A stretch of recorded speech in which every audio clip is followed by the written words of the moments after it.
All right, everybody, welcome back to the Horn Takes podcast. You're very rough around the edges, Texas sports talk destination. I'm your host, Sean Redfern. It's Friday, folks. We made it. Made it to the end of the week. Made it to bowl season. Texas high school football playoffs, state championship games are going on right now up at AT&T Stadium.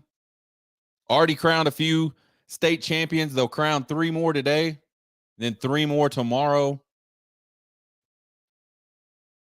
Got some friends headed up from the Golden Triangle, Port Neches area to see those Port Neches Groves Indians take on the South Oak Cliff Golden Bears, I believe.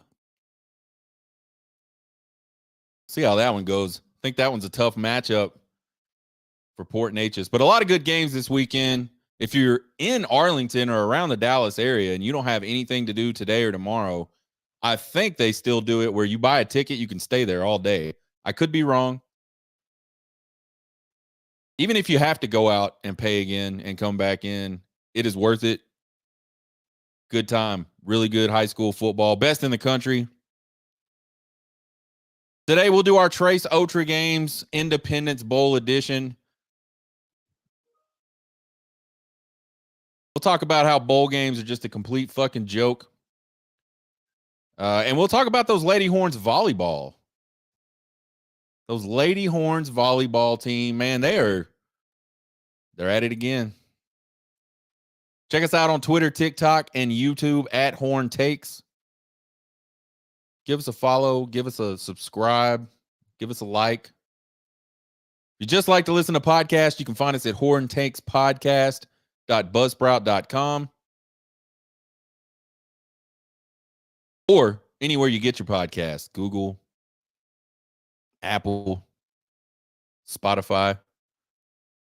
Trace Otra Games Independence Bowl edition. Texas Tech versus Colorado, 8:15 p.m. Central kick on ESPN. Tech is a 3-point favorite. Literally the only reason I give a damn about this game is because it's a rematch of the 2004 Holiday Bowl. This was a game where Tech absolutely thumped Cal. And that dipshit Aaron Rodgers, 45-31. Or if you guys don't remember, this was the year that Texas played Michigan in the Rose Bowl and got in over Cal. And Aaron Rodgers went on a big whiny crybaby fit about how they deserve to be in the Rose Bowl, not Texas. And then they got handed a giant piece of shit by Texas Tech. Texas Tech was okay that year. Pretty good, actually. They were next year in 2005, they made it as high as a top 10 ranked team.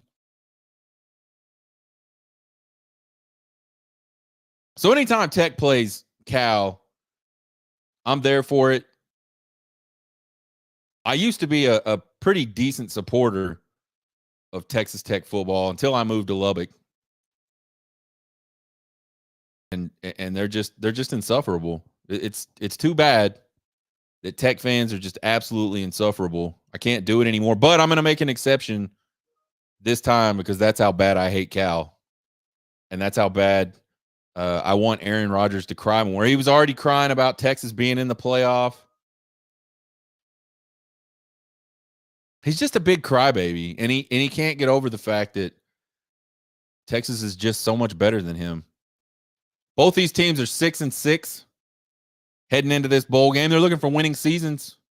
So not only are we playing for the Independence Bowl championship and whatever trophy or gadget or belt or whatever goes along with that, but they're trying not to be 6-7.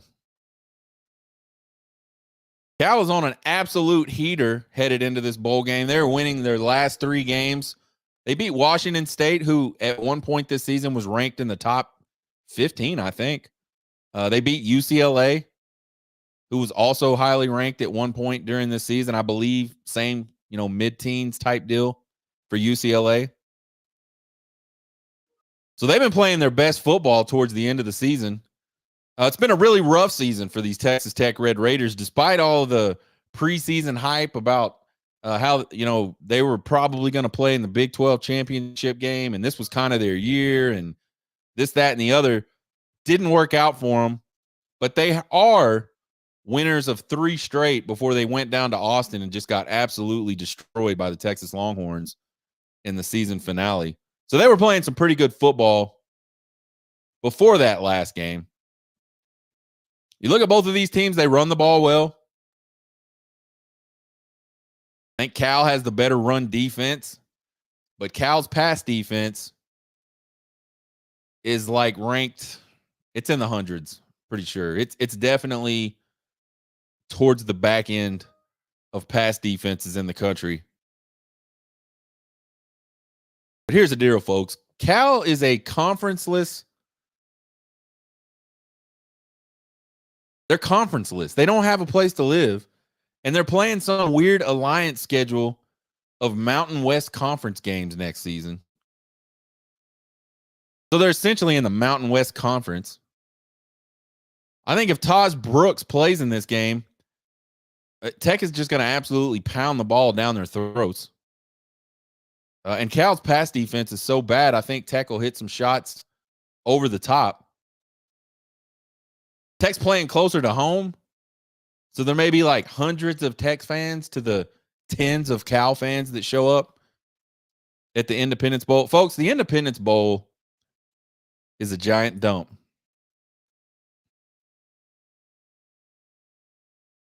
It's in the middle of a dump town. It is a dump facility. I can't imagine this is a destination. Maybe it is. I don't know. I guess we'll see on Saturday night on the broadcast how many Tech fans and how many Cal fans are excited about this bowl game. I know there'll be more Tech fans for sure. Anyways, we think Tech gets this one done. We're picking Tech 38-27 over the Cal Bears. They're going to do it again. They're going to break Aaron Rodgers' heart. He's going to cry. He'll probably figure out a way to blame it on Texas. He'll go on some podcasts and do horns down. And we'll just all sit back and laugh at him. Tech 38-27 over Cal. Folks, bowl games have reached the point for me where they are just a complete and utter fucking joke anymore. We were just talking about the Independence Bowl and how much of a dump shithole that place is. And it's sad. It's sad that bowl season has sort of reached the lows that it has reached, because it didn't always used to be this way. Probably for most people, certainly for me. I remember growing up and almost all the bowl games were on New Year's Day. There were a few on New Year's Eve. There might have been some, right around, it was really from like Christmas on through the new year. But most of them were New Year's Day. There were only a handful of these bowl games. It's kind of back, when being in a bowl actually meant something. Now all you got to do is win 6 games, and you're going to get in some random, ridiculous, stupid bowl that almost nobody's going to go to. These have to be tax write-offs for these corporations. They have to be. There is no way that they are making any kind of money because they're sponsoring these bowl games.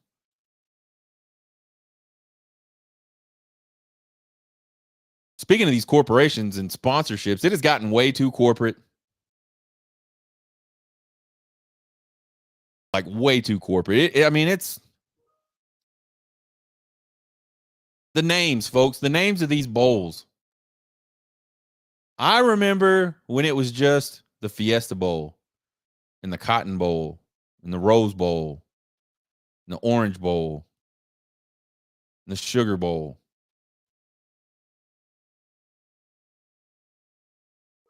I remember that. The Poinsettia Bowl. The Sun Bowl. Now, we got the Cheez-It Citrus Bowl. We got the ReliaQuest Bowl. What the fuck is a ReliaQuest? We got the Barstool Sports Bowl. And folks, I'm not going to name all these are ones I was looking at the list over the last couple days, and these are just the ones that I like started laughing at the second I saw them. You got the Trans Perfect Music City Bowl. You got the Tony the Tiger Sun Bowl. You got the Pop-Tarts Bowl. I wish that was a lie. It is not a lie. You got the Bad Boy Mowers Pinstripe Bowl. You got the Duke's Mayo Bowl. And then this one's probably like, I don't know why I think this one's the stupidest, but I do. The roofclaim.com Boca Raton Bowl. So some fly-by-night roofing company that goes by roofclaim.com sponsoring the Boca Raton Bowl. And the list just keeps going on and on. I mean, those are just a handful of the ones I saw. Like, what the fuck are we doing? I mean, this is like akin to professional athletes having little patches on their fucking uniforms. Like these little sponsorship patches.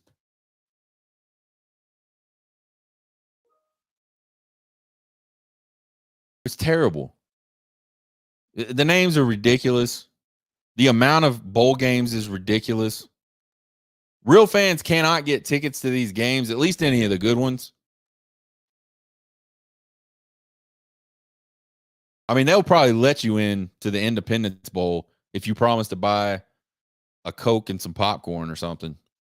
But as you get closer to the New Year's Day, you start looking at the New Year's Six bowls and the playoff games.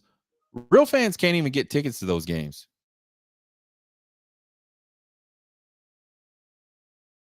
There's a pretty popular Longhorn fan on Twitter who claims, and I don't know her, she claims that she's been to every single home and away game, to include bowl games, since 2012. I have no reason not to believe her. So obviously if that's true, she's a super fan. One, two, she's given money to the program, lots of it. I mean, she's been donating for what, 11 years now? And my assumptions on this are that she's a season ticket holder. She's not just saying I've gone to everyone and I buy tickets, through the secondary market or whatever. Or, my family gives them. I don't. It's the way she approached this discussion. It's like she's donated. She's a season ticket holder and she's paid to go to all these games. She said this Sugar Bowl is the first time she's never been able to get tickets through the school. And that's because sponsors get way more tickets to these things than the schools actually do. Season ticket holders at these venues get an opportunity to buy tickets to these events before anybody else gets an opportunity to do so. And so whoever owns these buildings, I don't know how all the business side of it works in terms of, I mean, you've obviously got an entity that's the bowl entity. There's a Sugar Bowl entity. And then you've got the Superdome, and then you've got the Saints. They're all kind of intertwined in this business deal somehow.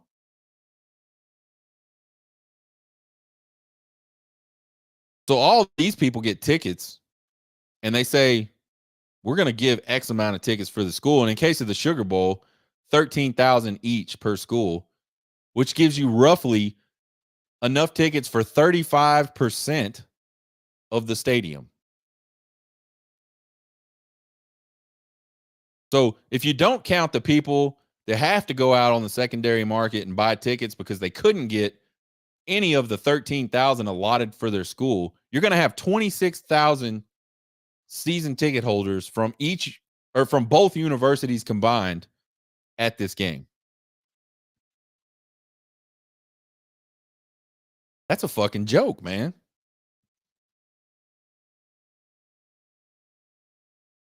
You got opt-outs and transfer portal. In most cases, the team you get to see at a bowl game is not even close to the same team that played in the regular season. It's almost like watching a preseason game in the NFL. Who gets excited about turning on the TV in August, seriously, and watching a fucking NFL preseason game?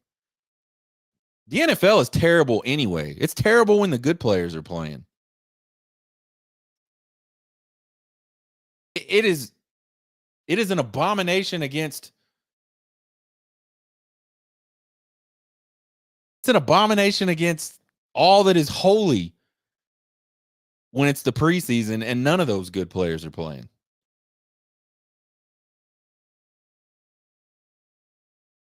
So now you got 50,000 stupid ass named bowls that nobody can get tickets to. And then, for probably 60% of them, it's not the same teams that played all season long. This is like a huge letdown time for fans. Huge.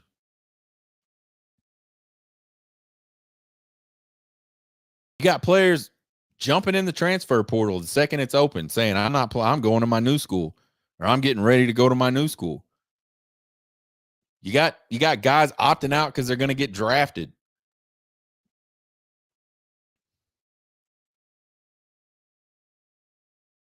To me, that's a damn shame. It's a damn shame for the fans, but it's a damn shame for their teammates. And I get it, man. The game of football has become such a business, especially college football. It's not like it used to be. And I just don't understand how people allow money to just change their allegiance to everything. I don't know how you go to one school, become a part of that culture as a player, and then just pick up and leave and say, I'm going to go to this other school now. In a lot of cases, these guys are going to schools that, they've played, they will play and things like that. So yeah, these lowly bowls that start, what is it, December 15th, that'll start tomorrow on December 16th.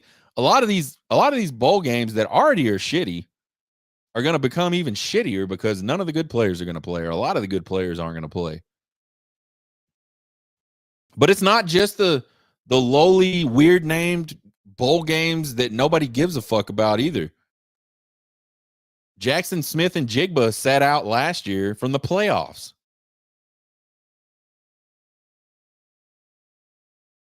Because he was going to go to the NFL. He was going to declare to the NFL draft. Now, he says he was hurt. A lot of people say he was hurt. But there's a lot of people out there that say, no, he was banged up, but he could have played. And here's something to think about. If he was truly hurt, why wouldn't he just be hurt? Why wouldn't he just be unavailable? Why would he need to opt out?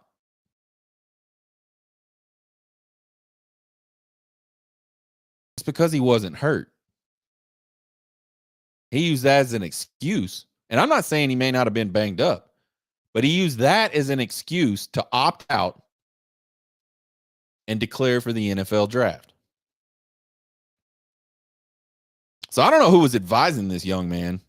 First of all, if your team's in the playoff, you should be playing. Unless you legitimately are hurt.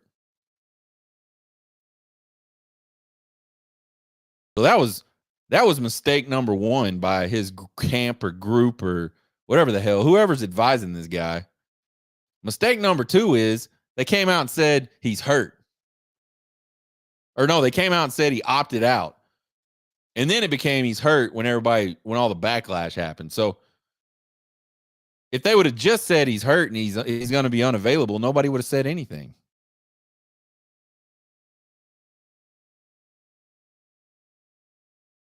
I think they got to figure out something with these. I don't know the exact reason why these kids would go into the portal and not like finish out this year with their team. I don't know if there's like rules or something with the way the portal works.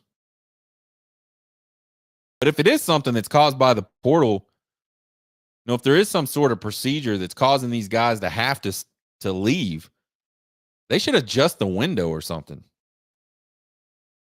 I don't understand why the portal opens when the season's not finished.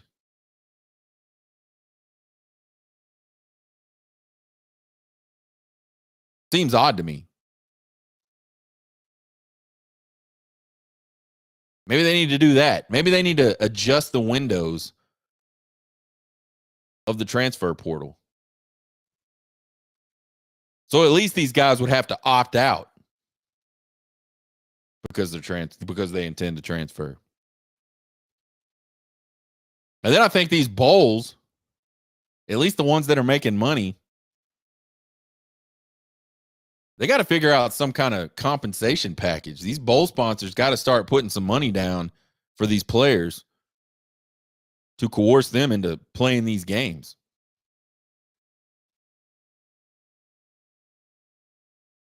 Or else you're throwing money at a bunch of stuff that nobody cares about. We mentioned it earlier. There's too many of these fucking things. Not counting the 7 New Year's 6 bowls plus that national championship. There are 36 bowl games.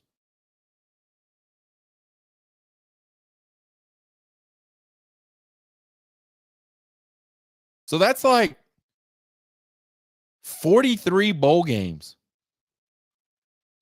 That means 86 of the 130 teams, 131, it's right around in there, teams that play Division I football get to go to a bowl game. It's not exclusive enough. You're diluting the market. You're putting out shitty products. You're naming them ridiculous fucking things so someone can make some money. The way these bowl games are now is it's changing the game in a way that I don't feel like it's sustainable for the long-term future of college football. We've seen this pattern in sports. Like we've seen these organizations in sports where their sport or their organization starts gaining some popularity. They cash in on it. Then they start changing a bunch of shit to attract new fans. Then they wind up driving all their loyal fans away, the ones that, helped you become successful in the first place. And then you slowly start to implode. NASCAR did it. NASCAR decided that they needed to add stages to races where they stop the field. Everybody gets to catch back up. And then you do another stage. And then they added the dumbest fucking thing I've ever heard, playoffs. I don't know. You get like, I stopped watching NASCAR even before this because it was just stupid. But it is like entirely, it's unwatchable. I don't even know how it's around. I honestly do not know how it's around. It would be like you start the 100-meter dash at the Olympics.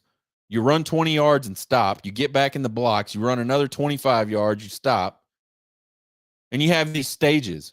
And then once you cross the finish line, like the top 10 of them or top 5 of them have to run around the track until their hearts explode and there's only one left.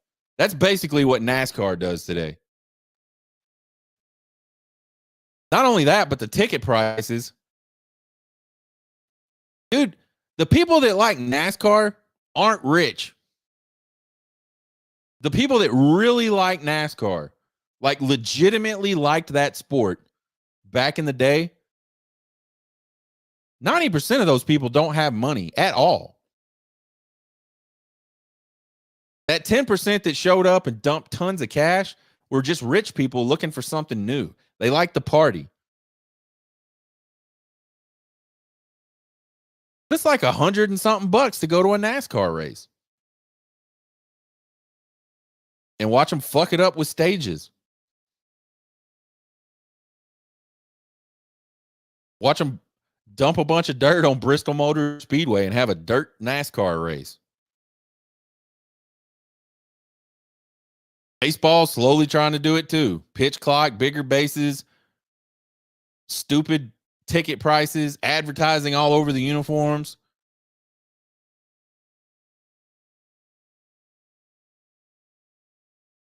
These big, like, corporate-y stadiums. And it costs to take your family to a freaking baseball game. I mean, you're about to drop like $1,000. Unless you live right there and you don't plan to eat or drink a thing. You're just going to watch the game. There is no cheap route to go to a baseball game anymore, Major League Baseball game.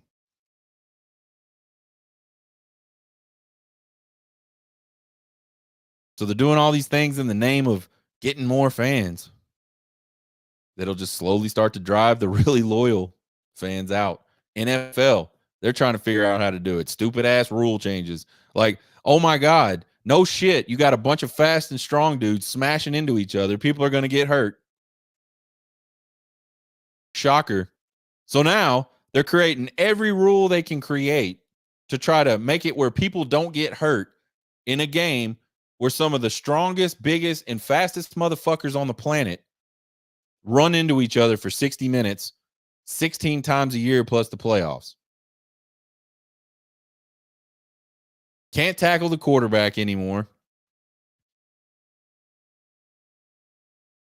Can't hit nobody hard over the middle anymore. Can't even block people when they're not looking at you anymore.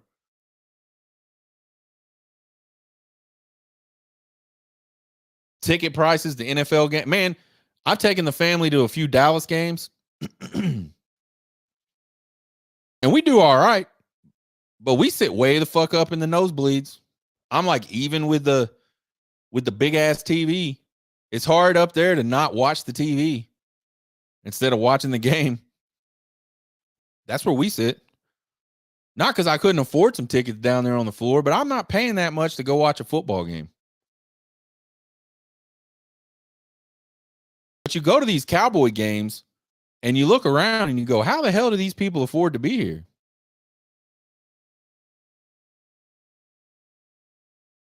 And then when you get in there, how do you afford to eat and drink? It's nuts.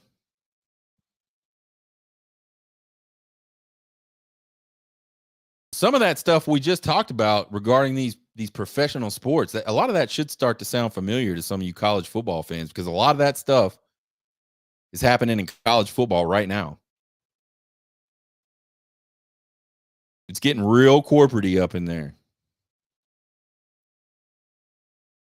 You got people complaining about certain stadiums because they're not nice enough for them. They don't have enough amenities for them. Man, if you can't just go to a football game for 3 hours, 3.5 hours, and just enjoy the fact that you're at a football game, like if you have to have comforts and amenities and, you know, everything has to be nice and all that stuff, you're probably like, you're at the wrong sport, dude. It's a fucking football game. I'm not saying I don't like those things. I had a buddy that used to have a suite at the Texas Rangers back at the old ballpark, and that was great because that was an outdoor stadium and it was hot as hell in that stadium some days. Some days it would be so still inside that stadium. Like, I think the stillest I have ever seen the world around me from like a breeze perspective was in that stadium in August one year. I believe it was either 2011 or 2012. I think it was one of the 2 years that the Rangers went to the World Series. And they were playing the Yankees. And it was so still, like if a gnat flew by, you would have felt it. So anyway, my friend having a suite for those was amazing. Air conditioning, room, weren't crammed. You know, you didn't have to worry about people piling over the top of you all the time. to go to the bathroom, go to the concession stand. So that's great. I'm not saying that stuff isn't awesome, but I didn't need it. Like if he didn't have that, like, and I wanted to go to a game, I would have went to a game, and I wouldn't have complained to say, oh, we really need some suites and some air conditioning, and I don't know. I talk about it a lot, how college football is just starting to change, and I'm not sure that it's for the better. Which doesn't mean that it's not better for some people. I just think that for the fans, for your average, everyday, like really diehard college football fan, the game is turning into something that makes it inaccessible to them. And it makes it something that is not what they fell in love with when they started loving college football.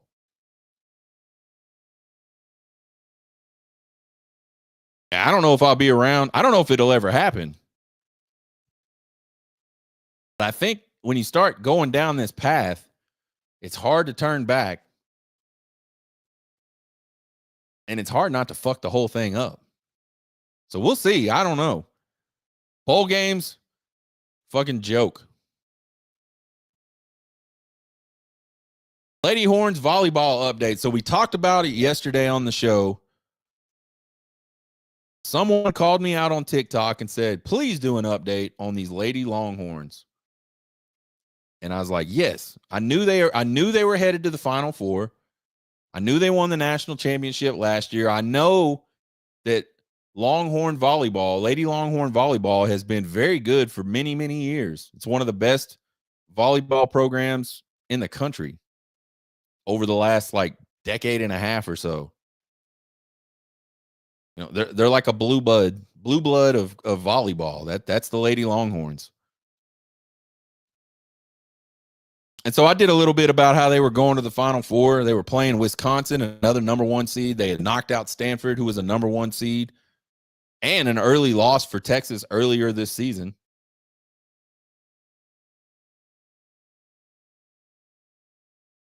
And so I did that.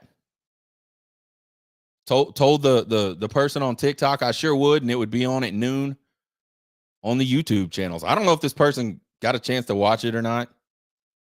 Hopefully they did. Hopefully they're listening today. I don't know. Or will listen today. But I watched that game last night. Man, it kind of reminded me of you guys remember back when the WNBA started and there was all those commercials, we got next. We got next. I don't know why, but watching these Lady Longhorns last night kind of reminded me of that. And I don't know if they say that in volleyball. I don't know. I don't get to watch volleyball at all. I mean, it doesn't come on many channels, honestly.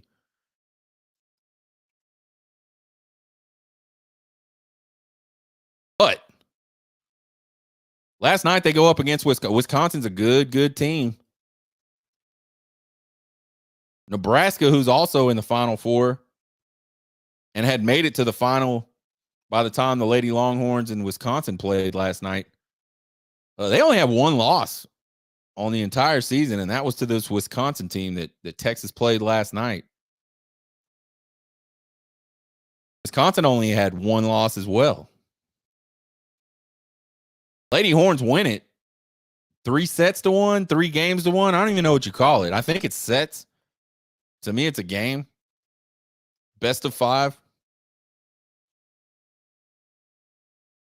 They won the first game, set, whatever, 25-22. Lost the second, 25-20. Had to rally into that one to get it close at the end. I mean, Wisconsin really jumped on them at the beginning of that one. And then the next 2 sets, Texas just absolutely dump trucked Wisconsin. 25-13 and 25-16. And what little volleyball I have watched, whether it's like beach or regular gym volleyball, especially this late, with really good teams, the games are close. And those games were not close. I thought the ladies that popped in this match against Wisconsin Emma Halter. I got to cough real quick. Woo, excuse me. Emma Halter, folks. I don't watch a lot of volleyball, but she was digging her ass off. I know some of the terms, y'all. She is like a machine digging spikes. Is that what you call it? Kill attempts? I don't know. She had 19 digs last, and these things were not easy. Like, if you haven't watched women's volleyball, you definitely should, because these ladies are athletes, man. Like, some of them are knocking the piss out of this thing. It's probably going. I'm surprised there's not a radar gun somewhere that shows you how hard this spike was or whatever, but they're knocking it. It's hard. I mean, this thing is coming. And these ladies are diving and freaking like, and the crazy, not only are they getting their hands on it to dig it, but they are like popping this ball up where other people can do something with it. Watch a volleyball game, man. Watch this match on Sunday if you haven't watched. It'll blow your mind. But she had 19 digs. I said on Twitter last night, where the hell can I get an Emma Halter jersey? Because I would sport that thing. I would wear it on this show for sure. I don't know if they sell volleyball jerseys. I don't know if they sell them in big guy sizes either. So, but yeah. And she's like the shortest girl out there. So I don't know all the positions. She was one that was wearing an off-color jersey. So all the girls were wearing orange. She had a black jersey on, and they did the same thing on the other team. I have no idea what that means. Maybe it's like a free player that can always be like, maybe they're not part of that rotation. I don't know. But she was that for Texas. Really small girl. Well, comparatively, she's probably like 6 feet or something. I don't know. But man, she had an awesome game. Awesome game. And then, of course, Maddie Skinner. She went on a serve and run like you ain't seen before in game 3, match 3, set 3, whatever the hell it's called. She had a bunch of aces right in a row. Tons of kills from the back row, which is something that you don't see. She's like I think they have to rotate around. If I remember from like 6th grade volleyball, 6th grade PE, in volleyball, you kind of rotate around over each side out or point or whatever they do. I don't know. Whatever all that stuff is called. So she's generally a net person, though. She's like one of the attackers, I guess you would call it. But she was doing that from the back position and did awesome. She had like 18 kills. And then Asia O'Neal, they kept calling it a slide play, so I'm going to call it a slide play. In the last 2 games, she ate Wisconsin's lunch with that thing. And that's a cool play for another skill type, because this girl that's setting it is setting it back up over her head to Asia O'Neal, who's kind of like looping around and then smashes that shit back the other direction. She had 11 kills, and she really kind of stepped up when Skinner was struggling, when they were really blocking the shit out of her at the net. Then you had Molly Phillips and Jenna Winnis, I think is how you pronounce her last name. They had 10 kills each. Both of them were really good early in the match.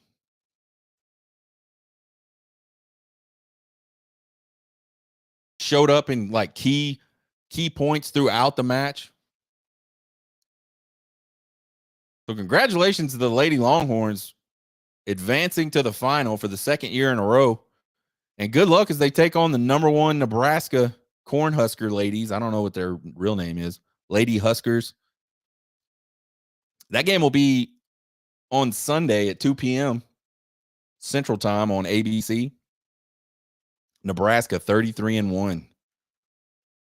Only loss, and this was a rough loss. 3 games to none, 3 sets to none.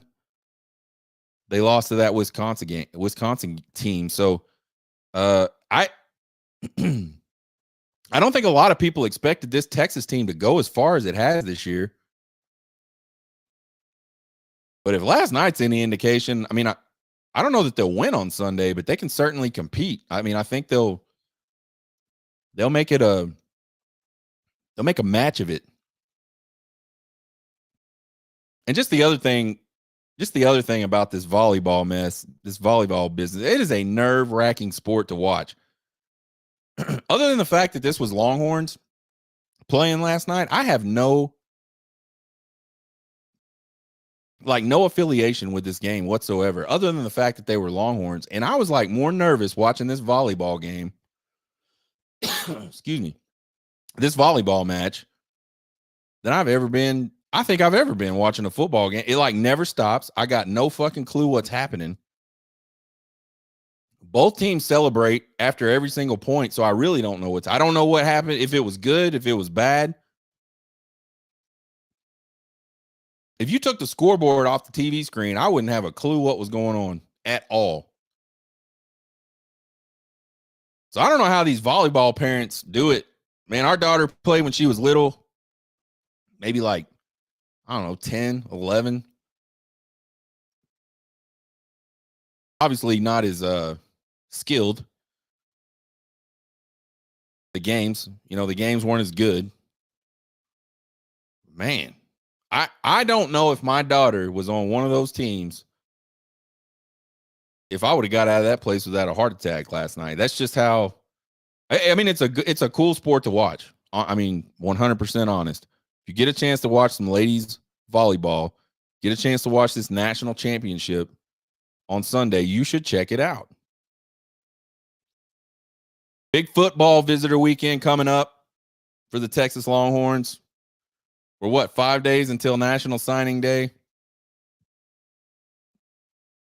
Transfer portal's been open for almost 2 weeks now. 3 high school guys that'll be there for sure, and all 3 of these guys are committed elsewhere. Xavier Filsame is a Florida commit, a safety, 5-star safety out of McKinney. Anthony Smith, 4-star linebacker out of Texas. He's an Aggie commit. And I think he might be an Aggie decommit. He was once an Aggie commit, for sure. And then Alex Foster, 3-star edge and Baylor commit out of Greenville, Mississippi, will be there in Austin this weekend. Then there's the transfer portal guys. Andrew Mukaba from Clemson. We talked about him the other day. Safety from the Austin area. He's crystal balled to Texas. By the way, Xavier Filsame and Anthony Smith are both crystal balled to Texas as well. Tyler Barron, Tennessee edge. Matt Golden, University of Houston wide receiver. And supposedly, we talked yesterday about the secret transfer portal guy.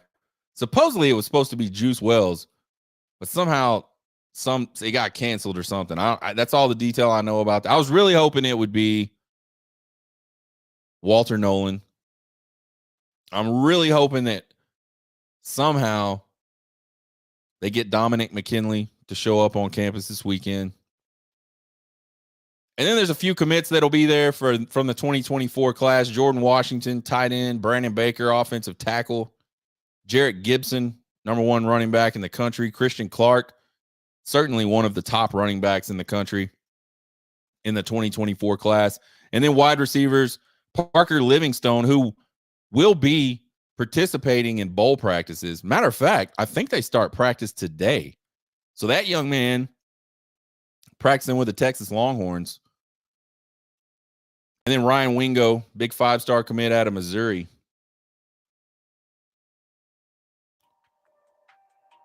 Check us out on Monday. We'll recap this Trace Otra game, Independence Bowl edition. Start digging into the Sugar Bowl matchup with Washington. Talk about these Lady Longhorns, how they did in the national championship game on Sunday. Check us out on Twitter, TikTok, and YouTube at Horn Takes. Follow and subscribe. Won't cost you guys a thing. We would sure appreciate it. If can email at horntakespodcast@gmail.com with all your questions, comments, concerns, and criticisms. We love them all. You guys have a good Friday. Hook 'em horns. Let's beat those Nebraska Lady Huskers on Sunday. Y'all get hooked.